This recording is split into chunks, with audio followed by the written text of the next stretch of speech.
कोई ऐसा अनुभव आपने अपनी लाइफ में किया है जो काफी डरावना रहा हो? घर से उसको प्रॉमिस करके भी चिंता मत कर कि मैं आ रहा हूँ वापस और आके हम शादी करेंगे, तंग आ गई तो इसने खुद को मार डाला। अब जैसे वो मार डाला, अब उसके बाद इसकी सोल जो है, उसकी जो आत्मा है, तब से इस बंदे के आसपास में घूम रही है।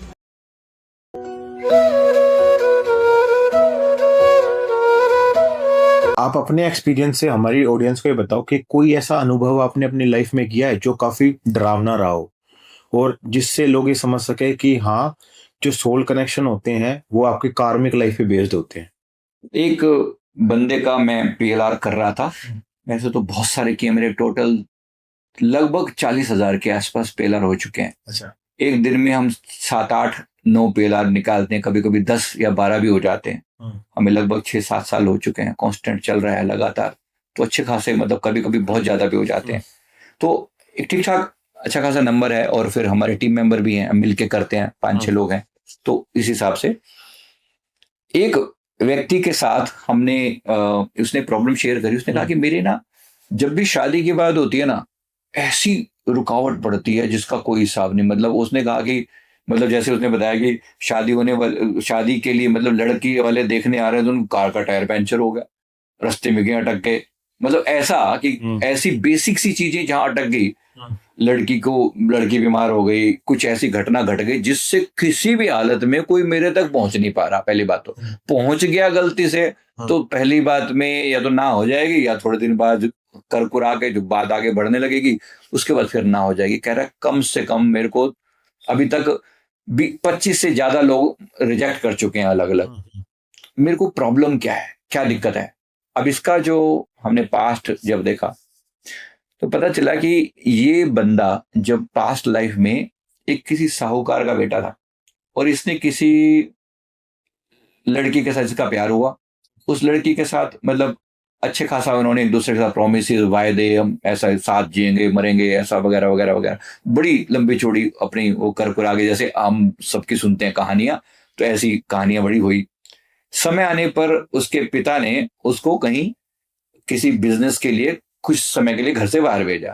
तो घर से उसको प्रॉमिस करके भी चिंता मत कर कि मैं आ रहा हूं वापस और आके हम शादी करेंगे, और ऐसे ऐसे करके तो घर से गया, प्रॉमिस करके उसके साथ, और किसी दूसरे शहर में जाकर अपना कोई बिजनेस वगैरह शुरू किया।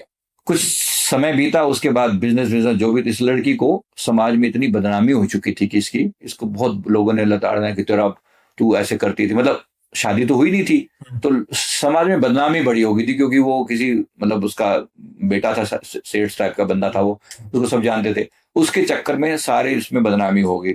लास्ट में इसको पता चला कि वहां से भाई उसकी तो शादी वादी वहां पर होगी, यानी लड़का वहां जाके इसने शादी कर ली अपनी, और ये बेचारी उसी की इंतजार में बैठी रही कि मेरा वो आएगा और हम शादी करेंगे। ऐसा करके बदनामियां झेलती रही। लास्ट में जब बिल्कुल तंग आ गई तो इसने खुद को मार डाला। अब जैसे वो मार डाला, अब उसके बाद इसकी सोल जो है, उसकी जो आत्मा है, तब से इस बंदे के आसपास में घूम रही है। अच्छा। तब से इस बंदे के आसपास में। और क्या ये बात, मतलब वैसे सोच के देखो, कॉन्शियसनेस है, चेतना है, चेतना ने बदले की भावना कि मैं इस बंदे से इतना प्यार करती हूँ, उसके आसपास में उसकी एनर्जी घूम रही थी, है ना। अगर आप उसको कोई सोल को मानता नहीं मानता, कोई कहेगा मन गढ़ंत बात है, आपकी मर्जी है, कोई कैसा भी सोच सकता है। लेकिन मेन बात क्या है ना, कॉन्शियसनेस किस बात में जुड़ी होती? मृत्यु के समय उसको एक ही ख्याल था कि मेरा वो आएगा वापिस, और जब वो नहीं आया तो उसकी उसकी और ये पता चला कि भाई वो तो, उसने तो शादी कर ली है, तो उसकी आत्मा ने बदला लेने का भाव उसमें मन में आया कि भाई मैं तो तुम्हारे लिए इंतजार करती मर गई, और तुम जो है अपने वहां पर शादी वादी करके अपना मस्त जीवन जी रहे हो, मैं नहीं छोड़ूंगी तुम्हें किसी भी जीवन में। तो उसने तब से वो सोल साथ है इस जीवन। उसने कहा कि उसके बाद 2 जन्म और हो चुके हैं, दोनों जन्मों में उसकी शादी नहीं होने दी। अच्छा। उसके बाद 2 जन्म और हुए हैं, दोनों जन्मों में उसकी शादी नहीं होने दी।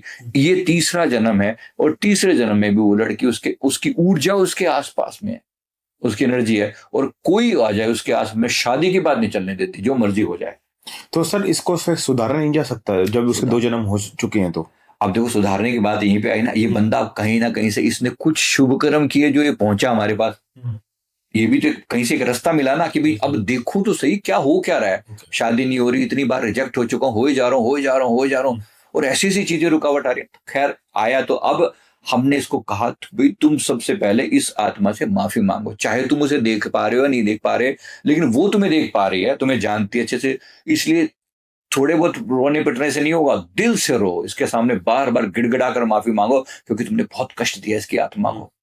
और वो रोया, चीखा, मतलब लिटरली उसको वो हमारा पिलर होते होते ही उसका रोना पिटना, मतलब बहुत बहुत परेशान हो गया था, बहुत ज्यादा उसकी आंसू निकल रहे थे।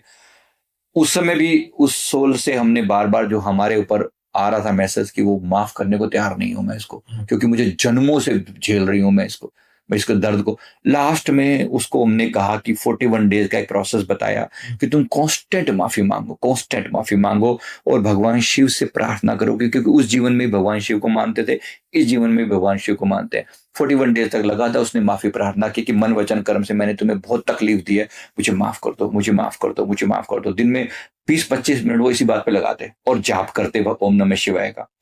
फिर जाके लगभग 40-45 दिन पूरे होने के बाद एक दिन उसको ऐसा हल्कापन फील हुआ कि जैसे कोई बोझ सा उसके दिमाग से हट गया हो और कोई लाइट सी उसके से दूर जा रही है। वो शेडो थी, वो लाइट थी, वो जो सोल थी, और वहां से वो रिलीज हुई। उसने इसको माफ किया, छोड़ दिया, बख्श दिया।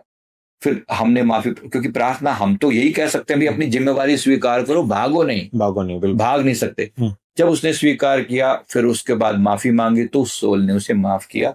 जैसे ही वो रिलीज होकर गई, वो सोल गई, इसके बाद इसकी जीवन जो है बिल्कुल डिफरेंट ट्रैक पर चल पड़ा। इसने रियलाइज किया जो अपनी गलती थी। पहली बात तो उस दिन से स्त्रियों का सम्मान करना शुरू किया इसने, जो बिल्कुल एक भाव था ना, बिल्कुल बदल गया। फिर धीरे धीरे करके उसकी प्रॉब्लम अगले 1-1.5 साल के बाद फिर जाकर उसकी शादी हुई। अच्छा, ये पुरानी घटना है, 3-4 साल हो गए हैं इस बात को, लेकिन मैं वही बता रहा हूँ कि देखो प्रॉब्लम क्या थी ना, ये घटना ने हम सबको हिला दिया था अच्छे से। तो डीप लेवल पर है, तो बात ये कि कोई भी व्यक्ति कर्म करते हुए सोच के करे ना।